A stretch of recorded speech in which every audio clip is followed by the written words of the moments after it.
What is going on, everybody? This is Mike from the last Corvette. So this is part two, day two. I worked on it for another probably 2.5 hours or so, off and on, dealing with my kids and whatnot. But the fuel tank is out. Now you got a big old cavity in here. If you look under, you will see the fuel line. You'll also see the crossover pipe tucked back in there. The evap connections, you got one here, you got another style fitting, same fitting, that connects over to your passenger side tank. And in a nutshell, what I'm going to do is tomorrow when I wash this whole thing down, I'm going to go in and kind of go through the details of exactly how I did it, what I did, what I used. One of the things that you will need a 3/8 quick disconnect to disconnect your fuel lines. You need one for the fuel tank side, and if you're ever going to work on the fuel rail under your hood, you're going to need the same thing. It's a 3/8. You push it in. They're either plastic or metal. Sometimes they call them scissor releases, where it's a scissor. It can basically compensate for like multiple sizes, or be adjustable, I should say. But overall, I noticed over the summer that I started to get a gas fume or a vapor, and I was like, "What the hell's going on here?" I didn't see any leaks or nothing like that, but it progressively gotten worse. The vehicle was starting to run a little funky, and I finally did see not a drip, but a run on the tank, and that was it for me.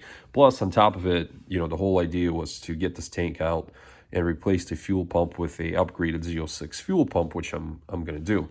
But I ran into your regular issues that you see on C6 Corvettes, and you always read about on forums. Is this fitting here? I'm going to pull it out for you guys and show you.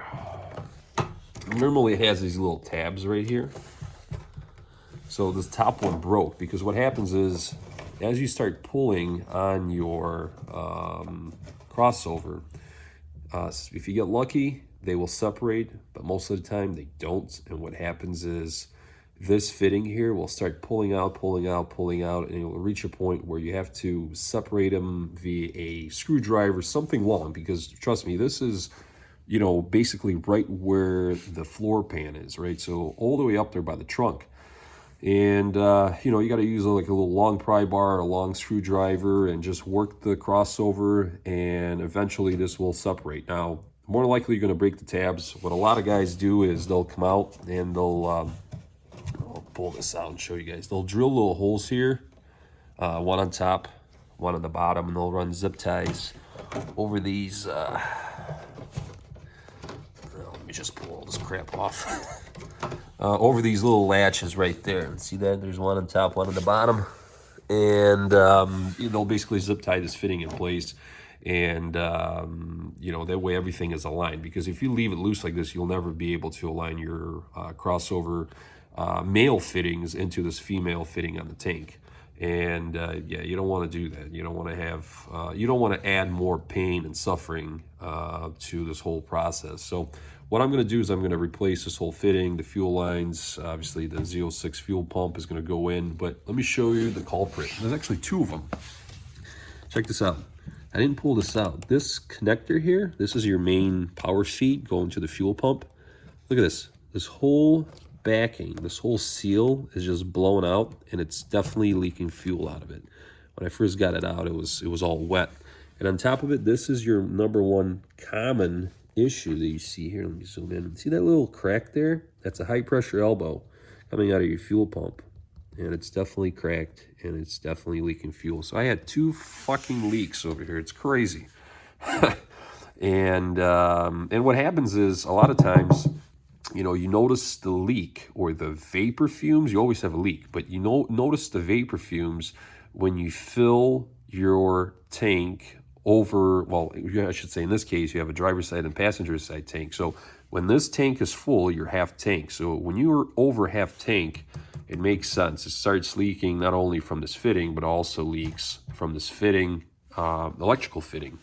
And so that is a double whammy. But all this is going to get replaced. Obviously, this whole housing comes with a new electrical connector, you know, the whole 9 yards, and these fittings will be replaced as well. And tomorrow, I promise you guys, I will clean this whole thing up and show you how it looks under the car, kind of give you the tips and tricks. And then when I go inside the house, I'll add a little bit more detail, basically do like a part 2.5. But I'm done for the night, man.